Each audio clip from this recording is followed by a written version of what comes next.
Hi guys! For today's video, mag-unbox tayo ngayon. Ay portable airbrush.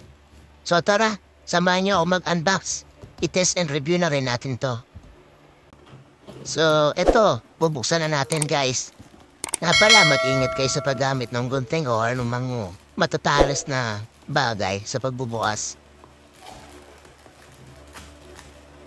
So, nakita ko nga pala siya sa online. And naisip ko na magagamit natin siya sa pagdrawing o paggawa ng background.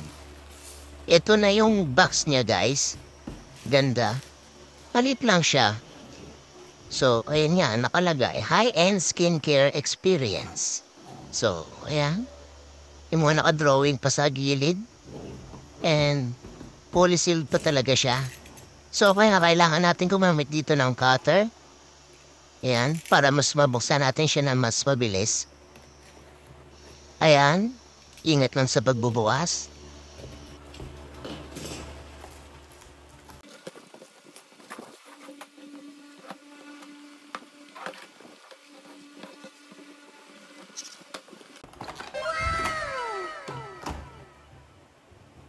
So guys, ito na siya, ang ating portable airbrush.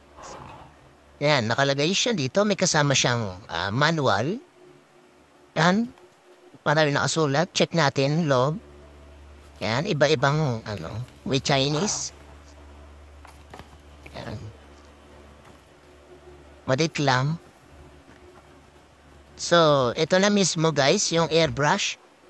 Ito yung mismo parang tumata yung compressor niya. Mapi na niya. Yan, ayan ang button niya. And then, may kasama din siyang cable. Siguro po charging to. Micro USB din siya, guys. Ayan. Magtatanong na USB port niya. Ayan, micro USB. And then, yung airbrush niya, yung brush. So, natatanggal siya, guys, yung dulo. In case nalilinisin. So, ayan yung control. Yan, nasa taas. Ayan, guys. Ganda siya. Ganda rin ang kulay. So, eto, may kasama rin siyang may kasama siyang dalawang water tank. Ayan. Dalawa. Yung isa, mas malaki. Isa medyo maliit siya. Sama na rin siyang tabip. Kung saan nyo ilalagay yung paint nyo. Ayan. Ayan.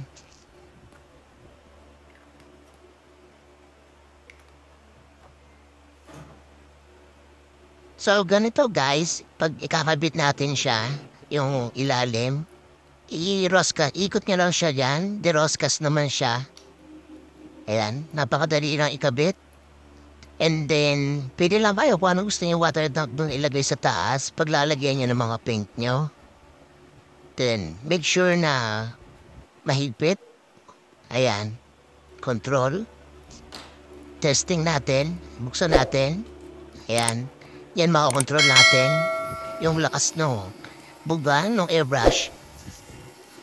Ayan.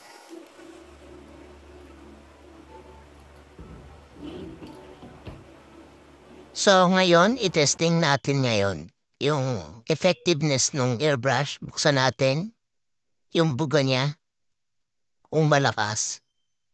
Wala ako ng sample na papel. Then, tinapat ko sa kamay ko. Okay naman. So far. So, malalaman talaga natin siya kapag may lagyan natin ng paint, ano? Ayan.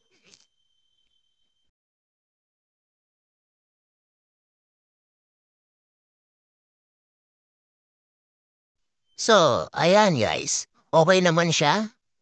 Testing natin with paint. So, testing uli natin. Lakas ng hangin na bigay niya. Ayan.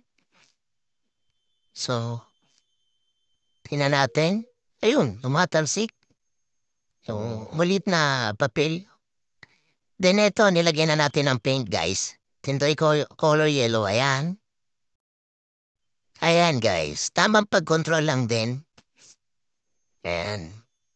So far maganda naman siya. Maganda ang buga. So ito na guys. testing na natin sa actual artwork. Lagyan natin ang background, yung isang ginawa kong drawing. Ayan. Testing. Spray lang natin. Sige. Tingnan natin kung maganda. Tama pag-apply lang din, guys. Ayan. Spray lang tayo. Tamang control lang. Ayan.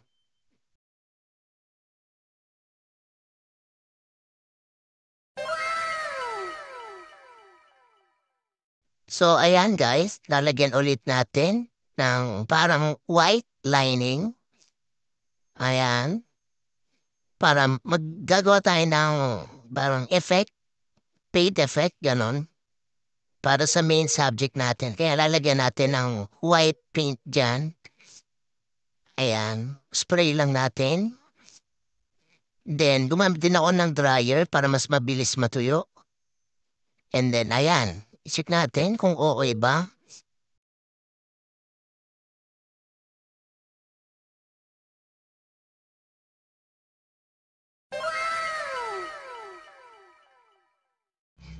Wow! Ganda. Pero lalagyan pa rin natin siya guys ng second coating ano. So kaya ibinabalik natin yung masking. Ayan. Lagyan lang natin yung pampabigat para pag in-spray natin hindi matamaan yung main subject. So this time black naman yung pinili natin. No guys. Magagawa din tayo dito ng parang faded effect. And spray lang natin. Tamang control lang din sa ating airbrush. Ayan. Sige, spray lang. Yan, pinabilis ko na lang ng kaunti. And then, ayan.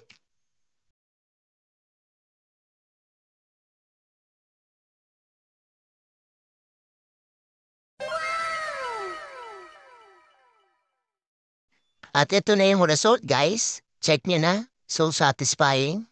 Ang ganda. Very satisfied ako sa pinalabasan, guys. So, ayun nga. Ayun, sabi kong sulit ang bili ko rito. Bukod sa maganda siyang gamitin, handy, napaka-helpful din para sa paggawa ng background sa mga artist na tulad ko. So, yun lang. Thank you. Bye-bye.